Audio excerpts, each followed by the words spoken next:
हे दोस्तों, कैसे हैं आप? होप कि आप लोग अच्छा अपने लर्निंग प्रोसेस में अच्छा कम काम कर रहे होंगे। और आज जो टॉपिक ले रहा हूं मैं डिस्कस करने का वो है एपीआई। एपीआईज क्या होती हैं? So as a business analyst, अगर देखिए, आपको जो भी प्रोजेक्ट पे काम करने को मिलता है वो उसमें फंक्शनल पर्सपेक्टिव होता है डेफिनेटली। जो यूआई बनानी है या आपको कुछ एक एप्लीकेशन, डेस्कटॉप बेस्ड एप्लीकेशन बनाना है या वेब बेस्ड एप्लीकेशन बनाना है, सो वो फंक्शनल पर्सपेक्टिव तो आप देख लेते हो, लेकिन एपीआईज का एक बहुत बड़ा रोल होता है और आपको समझ में आना चाहिए कि what do mean by API. ठीक है? तो एपीआई कैसे काम करती है, क्या होता है, और किस लेवल का इंफॉर्मेशन आपको अंडरस्टैंडिंग होनी चाहिए जब हम एपीआई की बात करते हैं।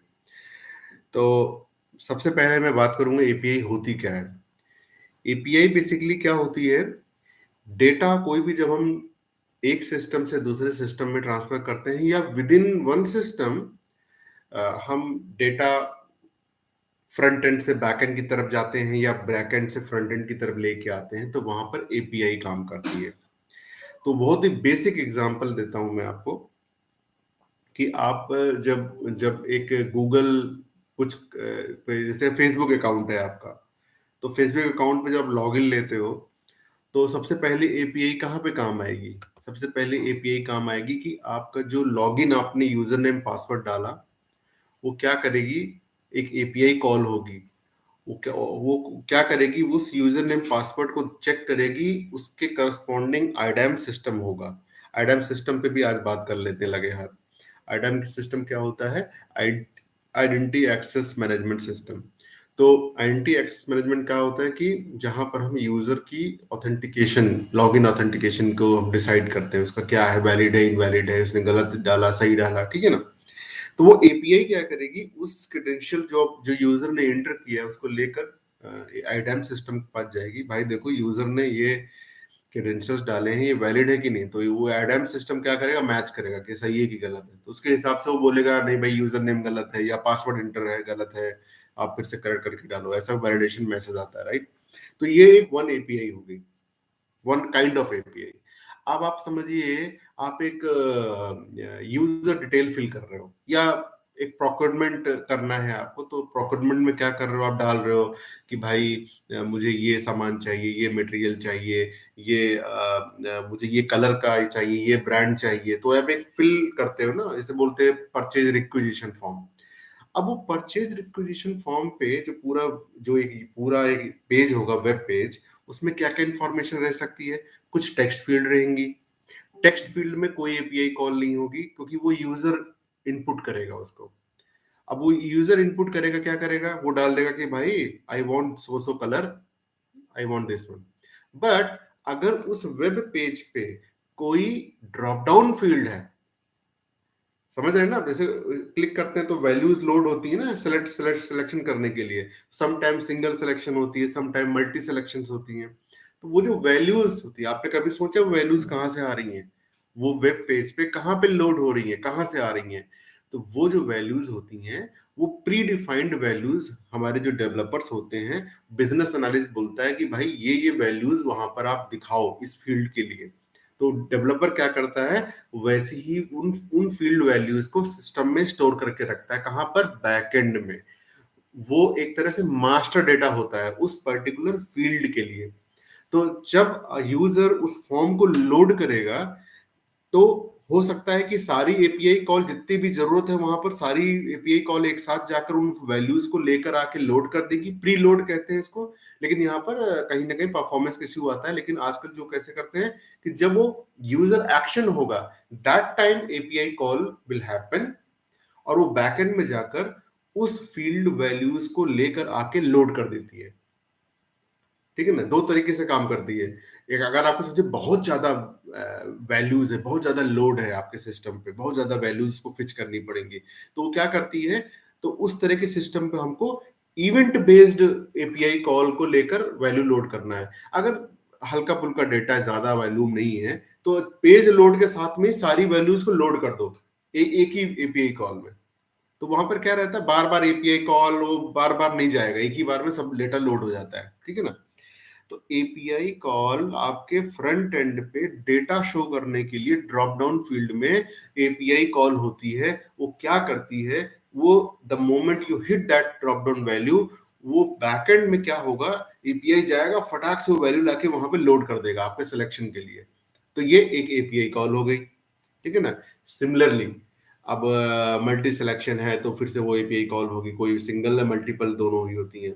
कभी कभी वेब बेस्ड वैल्यूज भी होती है, मतलब डेटाबेस में जाने की जरूरत नहीं है उसको, उस केस में उसको एपीआई एपीआई कॉल की जरूरत नहीं पड़ती है। एग्जाम्पल अगर मैं आप बात करूं कंट्री मास्टर की, तो हो सकता है कंट्री मास्टर, क्योंकि बहुत ही जेनरिक है ये, ज्यादा चेंज नहीं होती है वैल्यूज। भाई कितनी कंट्रीज चेंज होती हैं रोज, कितनी नई कंट्रीज बनती नहीं बनती है ना। तो ये वेरिएबल कंपोनेंट नहीं है, फिक्स कंपोनेंट है। तो समटाइम्स आप उसको वेब वेब पेज पे ही वो वैल्यूज फिक्स कर देते हो, उसके लिए बैकएंड में जाने की जरूरत नहीं पड़ती है। इस तरह की भी आपको डिजाइनिंग करनी पड़ सकती है आपके सिस्टम के लिए। तो अब क्या होता है, वहां पर एपीआई कॉल की जरूरत नहीं पड़ेगी, वो डेटा वेब पेज पे ही रहता है, वहीं से लोड हो जाता है। लेकिन अगर कोई वैल्यू है जो डेटाबेस में सेव है, तो उसको फ्रंट एंड पे लाने के लिए एपीआई जरूरत पड़ेगी। वो एपीआई जाएगी, डेटा को लाएगी, आपको डिस्प्ले कर देगी सिलेक्शन के लिए, ठीक है ना। अब तक आई थिंक क्लियर है, नहीं है तो आप मुझे मैसेज करिएगा। Hi Dhruvik, thanks for joining, how API concept is useful business, that's what I am telling you, ठीक है ना। आप be with me, okay, and till end you will understand. अब डेवलपर डेवलपर की डिपेंडेंसी देखिए। डेवलपर खुद से विजुलाइज नहीं कर सकता है कि उसको कौन सी वैल्यूज किस फील्ड में कब दिखानी है। ये बिजनेस एनालिस्ट बताता है कि भाई मेरा ये जो फॉर्म है, मेरा ये जो फॉर्म है, उसमें मेरी इतनी ये फील्ड, जो फील्ड टेक्स्ट फील्ड होती हैं उनकी जो ये एक ड्रॉप डाउन फील्ड टाइप होगी। कुछ टेक्स्ट फील्ड होंगी, कुछ ड्रॉप डाउन होंगी, कुछ कैलेंडर फील्ड होगी जहां पे डेट सिलेक्शन करते हो आप, करेक्ट है ना। कुछ एक रिमार्क्स का एक टेक्स्ट बॉक्स आ जाएगा बड़ा से। तो वो आप ही बताओगे डेवलपर को जब आप वायर फ्रेम डिजाइनिंग करते हो। अब आप डेवलपर को आप ही बताओगे कि उसमें कौन सी वैल्यू जाकर लोड होनी चाहिए, वो भी आप ही दोगे वैल्यूज। तो डेवलपर क्या करेगा, सिंपल, वो वैल्यूज को डेटाबेस टेबल में क्रिएट कर देगा और उसके लिए एक एपीआई लिख देगा, get API, G E T get, get API लिख के रख देगा। उस फील्ड वैल्यू के साथ में उस डेटाबेस टेबल को वो गेट एपीआई के साथ टैग कर देगा। तो जब भी यूजर उस फॉर्म को एक्सेस करेगा, वो फील्ड पे जाएगा, गेट एपीआई इमीडिएटली कॉल हो जाएगी जो डेवलपर ने ऑलरेडी मैप कर रखी होती है, और उठाकर उसको शो कर देगी। ये समझ लीजिए आप, ठीक है ना। तो बिजनेस एनालिस्ट के लिए बिल्कुल बहुत जरूरी है। और आज की डेट में जब हम बात करते हैं एक ईआरपी सिस्टम, जो एक मल्टी डिफरेंट डिफरेंट सिस्टम से कनेक्टेड इन्वायरमेंट की बात करते हैं, तो डेफिनेटली एपीआई का बहुत बड़ा रोल होता है। मतलब मैं पूरा बता दूं आपको, 80% गेम एपीआई का ही होता है। आप वो जो ट्रेडिशनल अप्रोच है वो जा रही है धीरे धीरे। देखिए, हर कोई कंपनी हर एक चीज खुद से डेवलप नहीं करना चाहती है। वो ये देखती है कि अगर भाई मैं अपना टाइम इस पर्टिकुलर टूल को डेवलप करने में लगा रहा हूं, या कोई मार्केट में ऑलरेडी ऐसा टूल है जिसको मैं परचेज कर लूं, लाइसेंस बेस पे ले लूं, जैसा भी ले लूं, और मैं अपने सिस्टम के साथ इंटीग्रेट कर दूं, तो मेरा काम भी चल जाएगा, मुझे उतने पैसे भी नहीं लगाने पड़ेंगे उसको डेवलपमेंट करने के लिए, और मेरा टाइम भी बचेगा। करेक्ट है ना। एग्जाम्पल बताता हूं आपको मैं, देखिए, अब मैंने एक ये स्विगी जैसा एक मैंने को एक एप्लीकेशन डेवलप करने का है। अब मैं क्या करूंगा, या तो मैं, वो पहले तो मोबाइल ऐप तो बनाना ही पड़ेगा, क्योंकि आपका वो यूनिक होगा, आपका इसमें यूएसपी होगी, आप क्या कलर थीम और क्या ऑप्शंस दिखाना चाह रहे हो, कैसे प्रेजेंट करना चाह रहे हो, वो एक है। लेकिन उसमें देखो, लोकेशन जीआईएस की एक सर्विस होती है जहां पर यूजर ट्रैक कर सकेगा कि उसके फूड कहाँ से कब कैसे आ रहा, किस रूट से लेकर आ रहा, कहाँ पहुंचा है, वो ट्रैकिंग कैसे करोगे। तो या तो भैया वो जो नई कंपनी जो डेवलप कर रही है स्विगी जैसा ऐप, वो तो वो खुद से बनाना शुरू करे लोकेशन जीआईएस।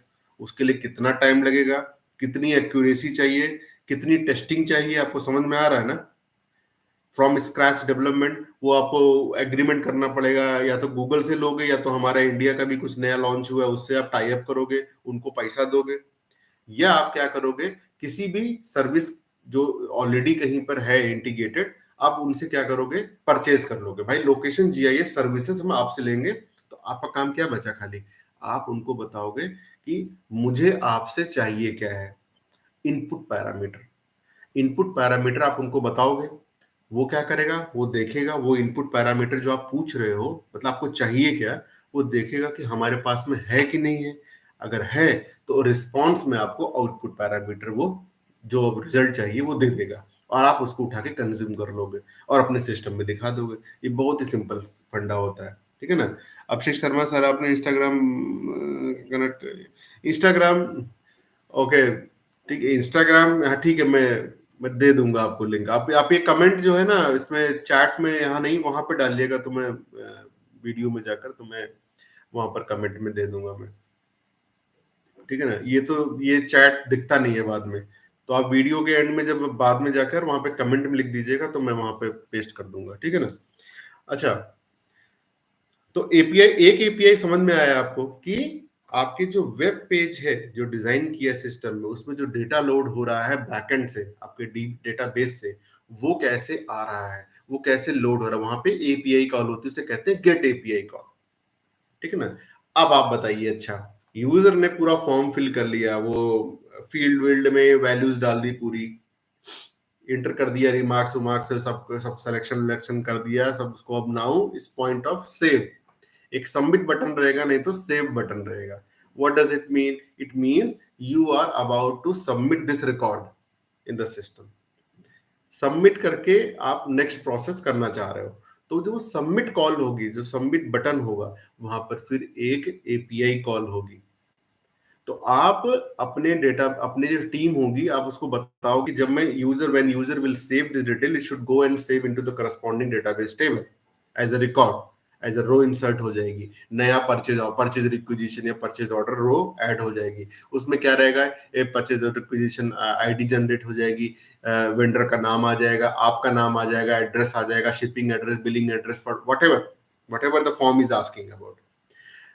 अब आप एक दिमाग में सोचिए, जो चीज मैंने फ्रंट, अब ये तो समझ में आ रहा होगा ना कि फ्रंट एंड सिस्टम का जो डिप्लॉयमेंट होता है, वेब बेस्ड डिप्लॉयमेंट होता है, वो अलग होता है, और बैक एंड क्लाउड बेस्ड हो सकता है, नहीं तो आपका इंडिपेंडेंट सर्वर बेस्ड भी हो सकता है। यानी कि मैंने एक सर्वर बना के कहीं पे रख दिया है, वो हमारा पूरा सिस्टम्स का डेटा डेटा उसी सर्वर में जा रहा है, नहीं तो क्लाउड बेस्ड। इर्रेस्पेक्टिव, दो अलग अलग चीजें हैं ये, दो अलग अलग चीजें हैं, एक वेब है, एक फ्रंट एंड है, एक बैक एंड है।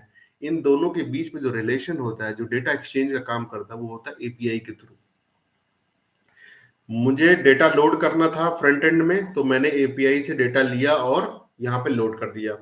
अब मुझे यहाँ इस फ्रंट एंड में जो भी डेटा मैंने इंटर किया था, जो सिलेक्शंस किए थे, उसको सेव करना है, सबमिट कर रहा हूँ, कहाँ जाने के लिए, डेटाबेस में जाने के लिए। तो फिर ये एपीआई आएगी, वो क्या करेगी, इन सब डेटा को उठाएगी और इस डेटाबेस टेबल में जाकर उसको सेव कर देगी। वो कैसे करेगी, इस एपीआई को मालूम होता है कि ये जो फील्ड वैल्यू है, ये मेरे डेटाबेस टेबल के किस कॉलम वैल्यू के साथ में टैग है।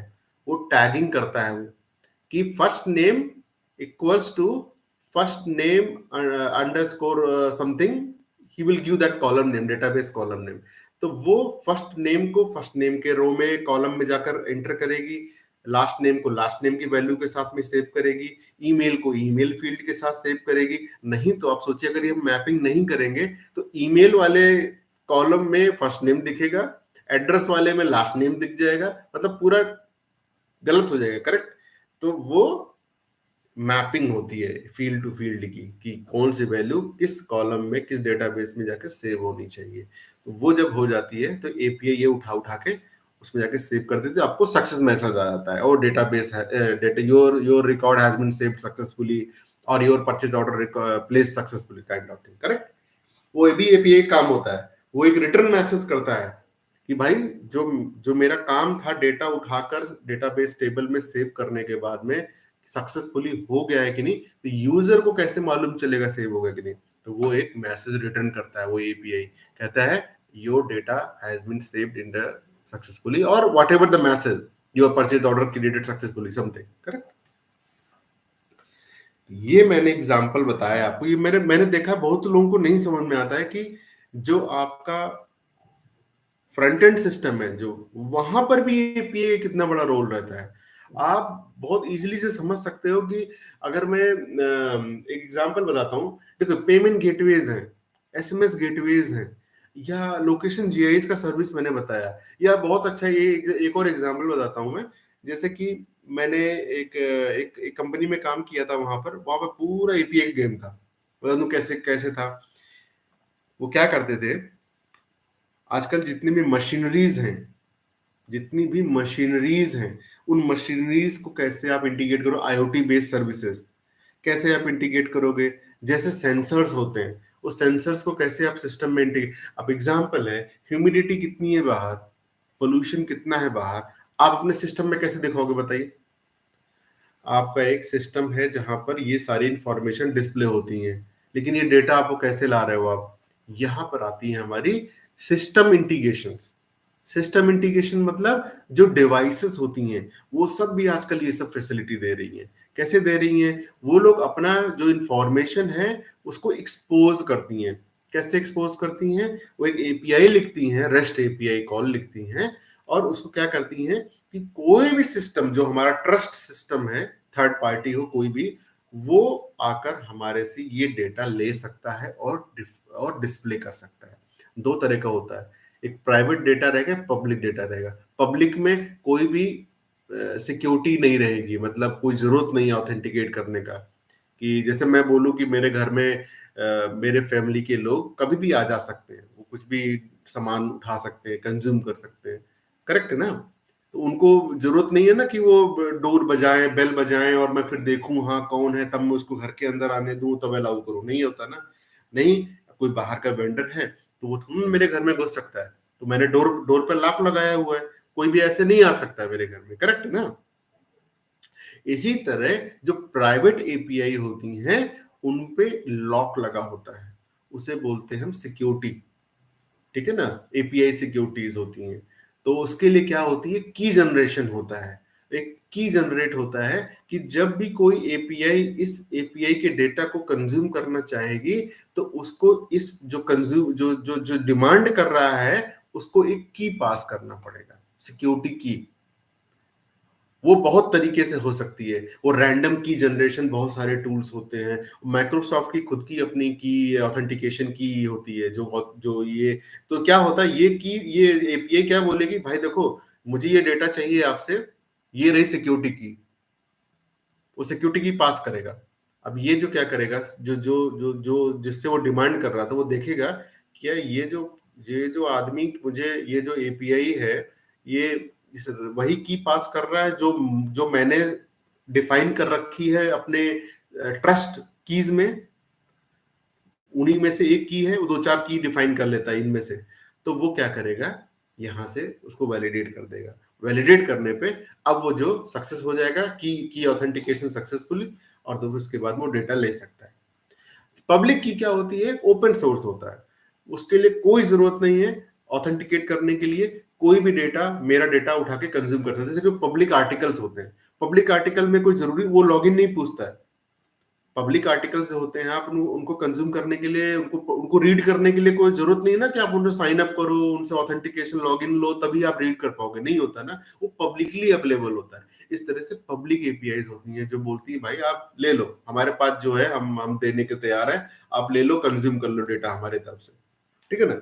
तो ये ध्यान रखिएगा, प्राइवेट होती है वो सिक्योर होती हैं, उनमें की सिक्योरिटी की पास करनी पड़ती है। पब्लिक होती है उनमें जरूरत नहीं है, आप उनसे डेटा उठा सकते हो, कंज्यूम कर सकते हो। अब मैं एग्जांपल बता रहा था सेंसर्स का, ये जो मैंने बताया ना ह्यूमिडिटी सेंसर, तो हम वहीं पे ये इस तरह के एपीआई इंटीग्रेशन होता है। तो वो सेंसर डेटा रिकॉर्ड करता है एटमॉस्फेयर से, अपने सिस्टम में स्टोर करता है, और चूंकि मुझे वेदर फोरकास्ट दिखाना है पब्लिक को, तो मैं उस उस सेंसर से वो डेटा जो रिकॉर्ड किया है सेंसर ने, वो मुझे कंज्यूम करना है और अपने प्लेटफॉर्म पे दिखाना है पब्लिक के लिए। ये वन ऑफ द एग्जांपल हो गया। तो यहाँ पर इन एपीआई एपीआई इंटीग्रेशन होगा, जहां पर मेरा जो सेंसर वाला था सिस्टम, वो क्या करेगा, अपने डेटा को एक एक पब्लिश कर देगा एज ए रेस्ट एपीआई, और वो सिक्योर ही होगा ऑफ कोर्स, कोई भी ऐसा नहीं कि हम पब्लिक कर देंगे, या डिपेंड करता है what ever the example I have told you, right. तो अगर मैं एग्जांपल लेके चलता हूँ कि वो प्राइवेट है, somebody has to secure the connection, then only they can consume the information, then it means the source system, the seeker system will have to pass the private security key, and then he can pull up the weather information and broadcast in their platform, correct. एक और बहुत अच्छा example बताता हूँ। हमने एक solid waste management का एक प्रोजेक्ट किया था। उसमें क्या रहते थे, आपको मालूम है, हर एक लेन में डस्टबिन होते हैं, जहां पर हम लोग गार्बेज डालते हैं, अपने अपने अपने अपने अपने घरों से, अपनी अपनी बिल्डिंग से उसमें जाते हैं।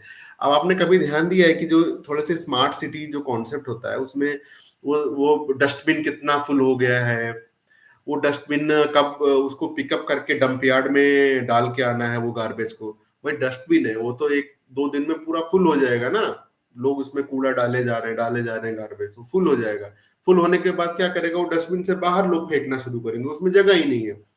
तो ये जो हमारी अथॉरिटीज होती हैं, जो गवर्नमेंट बॉडीज हैं म्युनिसिपल की, जो इनका काम होता है इस डस्टबिन को लेके क्लीन करना, फिर से एम्प्टी करना, फिर वापस रखना, ये कैसे होगा ऑटोमेटिकली। अब तो वहां पर गार्ड तो बैठा नहीं सकते हम, कि वहां पर हर डस्टबिन के पास में गार्ड बैठा हुआ है, या बेचारा जीएचएमसी का आदमी बैठा हुआ है, ठीक है ना, या हैदराबाद म्युनिसिपल का या दिल्ली म्युनिसिपल का कोई आदमी बैठा हुआ है, और वो देखेगा भैया डस्टबिन कब फिल हुई है, कब फिल हो रही है, इतनी बची है, ऐसा तो करेगा नहीं। तो उसके बाद में क्या करेगा वो, हमने इसका स्मार्ट सिटी सोल्यूशन क्या है, हमने सेंसर लगा दिया। अब वो हमने डस्टबिन के मिडिल लेयर में या टॉप लेयर में जाकर एक सेंसर लगा दिया इनसाइड। तो सेंसर क्या करेगा, चिप, वो हमेशा देखता रहता है कि उस सेंसर के लेवल में तक भरा हुआ है कि नहीं अभी तक गार्बेज। अगर उस सेंसर के लेवल तक गार्बेज भर गया, तो वो एक नोटिफिकेशन सेंड करेगा किसको, जो जो भी म्युनिसिपल अथॉरिटी के रिस्पॉन्सिबल पर्सन है, उनके डिपार्टमेंट हेड को जाएगा, एचओडीज को जाएगा, और उस एरिया के जो एलोकेटेड जो फील्ड ऑफिसर्स हैं या जो भी हैं, उनको जाएगा कि भाई with along with the location ID and everything, कि फलाना एरिया के इस लेन का ये डस्टबिन आईडी है जो कि फिल हो गया है या अबाउट टू फिल, आप उसको प्लीज जाकर एम्प्टी करवाइए, डंप यार्ड में शिफ्ट करवाइए, बस हो गया काम। ये हो टेक्नोलॉजी का यूज।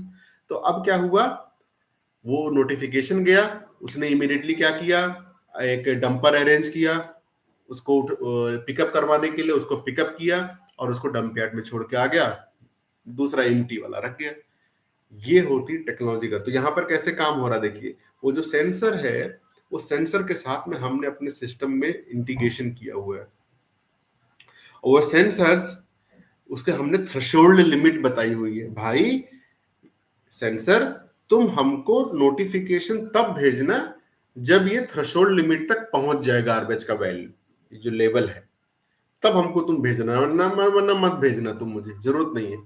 तो सेंसर कीप ऑन वॉचिंग, और जब थ्रेशोल्ड लिमिट पे आ जाएगा गार्बेज उस सेंसर के लेवल पे, तो क्या करेगा, वो एक नोटिफिकेशन भेज देगा। ये हमारा इंटीग्रेशन हो गया उसके साथ में। इसी तरह के नोटिफिकेशन हमारे हर एक सिस्टम में साथ होते हैं। जैसे एग्जांपल बताता हूँ, वो वेइंग मशीन है, वेइंग मशीन में हमने इंटीग्रेशन कर दिया कि ये जो भी वेइंग फिजिकली आपको वहां पे दिख रही है वेइंग मशीन में, वो डेटा हमारे सिस्टम में ऑटोमेटिकली ट्रांसफर हो जाए अलोंग विद व्हीकल आईडी और व्हाटएवर। ये भी एक हो गया। तो ये सब काफी पॉसिबिलिटीज हैं एपीआई के साथ में। और मैं आपको बता दूं, ये काफी कंफ्यूजन रहता है लोगों के। मैंने काफी क्वेश्चंस देखे हैं, मैंने इंटरव्यू में भी मैंने पूछे हैं लोगों से, उनको नहीं समझ में आता है, पता नहीं क्यों। लेकिन होप सो, मतलब जितना मैंने कोशिश किया बताने के लिए, आप प्लीज को अंडरस्टैंड कीजिए। और एपीआई जो होती है वो आपके वेब बेस में रहती है, आपके डेटाबेस और वेब फॉर्म में कनेक्टिविटी के लिए, और डेफिनेटली थर्ड पार्टी की कनेक्टिविटी के लिए तो एपीआई चाहिए ही चाहिए। वो तो एक डिफरेंट स्टोरी है, वो भी मैंने एग्जांपल आपको दे दिया है। तो ये है एपीआई का पूरा गेम, ठीक है ना? इसमें और भी बहुत कुछ हम लोग बात कर सकते हैं। एक काम करता हूँ, अगर मुझे कल टाइम मिला, ये सेम टाइम में आऊँगा और हम लोग आईडैम सिस्टम पे बात करेंगे। आईडैम बहुत ही हॉट टॉपिक है। ऑथेंटिकेशन एंड ऑथराइजेशन मॉडल, ये आप समझ लीजिए, बहुत इंपॉर्टेंट, मतलब इसके बगैर तो कोई सिस्टम काम ही नहीं करता, आप समझ लीजिए ना। ऑथेंटिकेशन ऑथराइजेशन के बगैर कोई सिस्टम काम कर सकता है क्या, बताइए? यूजर लॉगिन लेगा तभी तो कुछ काम कर पाएगा, राइट? अब यूजर लॉगिन लेने के बाद में उसको परमिशंस ऑथराइजेशंस क्या है, क्या क्या एक्सेस कर सकता है, तभी काम कर सकता है, राइट? तो ये इसके बारे में हम लोग कल कल बात करेंगे, नहीं तो पक्का मैं नेक्स्ट सैटरडे तो आता ही हूँ, मैं आऊंगा, बात करूंगा, ठीक है ना? और मुझे आप कमेंट में बताइएगा कि हम लोग वीकली मीटिंग करते हैं, सैटरडे को किया करें कि संडे किया करें? हो सकता है सैटरडे कुछ लोगों के लिए वर्किंग हो, या उनके पास रेगुलर कुछ काम होते हैं, मैं समझ सकता हूँ। मेरे पास भी कभी कभी निकल आता है, मैं नहीं आ पाता हूँ लॉग इन। तो क्या करें, हम लोग संडे को कर लें? अगर संडे कर ले तो मैं कल पक्का लॉग इन, आप मुझे प्लीज कमेंट में बता दीजिएगा। ठीक है, तो हम लोग संडे टू संडे 11 AM मिला करेंगे रोज, मतलब हर वीक, ठीक है ना? मुझे बता दीजिएगा। Yes yes, thank you ध्रुविक, thank you very much, keep on learning guys. ये मेरा मोटिव यही है, आप लोग लर्न कीजिए। और लोग बोलते हैं जॉब मुश्किल हो जाता है ढूंढना। देखिए, जॉब मुश्किल तो है, और इसमें क्या रहता है ना, अब भाई देखो, आज मैंने एक वीडियो देख रहा था मैं एक्चुअली, इसे न्यूज पे। अब किसी का शॉप है, वो शॉप में 2 आदमी की जरूरत है, तो कोई 10 आदमी क्यों रखेगा भाई, उसको कहाँ से देगा पैसा? यही हाल पूरे पूरे इंडिया में यार, कहीं भी वर्ल्ड में भी यही हाल है यार। अब उनके पास, उन्होंने एक बिजनेस स्टार्ट किया, या सॉफ्टवेयर इंडस्ट्री है, या कोई कोई प्रोडक्शन बेस्ड ऑर्गेनाइजेशन है, कितना एम्प्लॉय रखेगा? वो डिपेंड ऑन उनको कितना बेनिफिट है, कितना उनका रिक्वायरमेंट है, कितना उनको प्रोडक्शन करना है, कितनी डिलीवरीज करनी है उनको, उसी हिसाब से वो आदमी रखेगा। तो प्रॉब्लम तो देखो है, because of the population, I am telling you. और पॉपुलेशन की वजह से कंपटीशन बहुत बढ़ रहा है, ठीक है ना? तो कंपटीशन भाई देखो रहेगा यार, ठीक है ना? तो आपको थोड़ा सा रिफाइनमेंट करते रहना पड़ेगा, चीजों को अच्छी पकड़ होनी चाहिए आपकी, तभी आप जो है इंटरव्यू वगैरह में क्रैक कर पाएंगे, ठीक है ना? तो कल हम लोग, आप मुझे कमेंट बताइएगा कि संडे संडे मिलना है, कल मिलेंगे, और अपन आईडैम और ऑथराइजेशन सिस्टम पे बात करेंगे, ठीक है ना? चलिए, आज के लिए इतना ही, बहुत बहुत शुक्रिया ज्वाइनिंग के लिए। Keep on learning, keep on sharing, keep on watching my videos. Thank you very much, have a nice day. Thank you.